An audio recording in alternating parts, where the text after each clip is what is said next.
అందరికీ నమస్కారం. నేను మీ రోజనేత జాతీయ అధ్యక్షురాలు జాతీయ బీసీ రాజ్యాధికార మహిళా సంక్షేమ సంఘం. మనం బీసీ రాజ్యం రావాలని ఫైట్ చేస్తున్నాం కదా! కాబట్టి ఇప్పుడు ఎలక్షన్స్ మళ్ళా వచ్చినాయి. కాబట్టి ఆ ఎలక్షన్స్‌లో మన బీసీల సత్తా చూపిస్తూ బీసీలు ఏ పార్టీలో ఉన్నా, ఏ పార్టీ తరపున పోటీ చేసినా మన బీసీ బిడ్డల్ని మనం గెలిపించుకుందాం. మనము మాటతోటే గెలిపించుకుందాం. మూట మనకి అవసరం లేదు.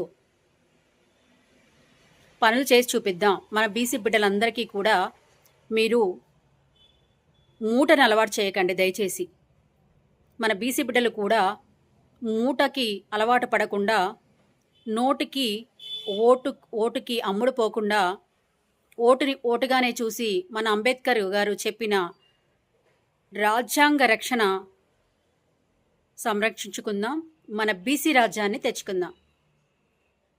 నాయకులు పని చేయకపోతే గల్లా పట్టి అడగొచ్చు, మనం నోటు తీసుకోకపోతే. కాబట్టి గుర్తుంచుకోండి, మనం ఒక చీర కొనాలి అంటేనే ఎంతో ఆలోచిస్తాం ఆడబిడ్డలం. కాబట్టి ఆడబిడ్డలకి నేను ఒకటే చెప్తున్నాను, మీరంతా కూడా రాజ్యాధికారంగా ఎదగండి. ఓటు వేసే క్రమంలో కూడా మంచి నాయకుల్ని ఎంచుకోండి. Thank you.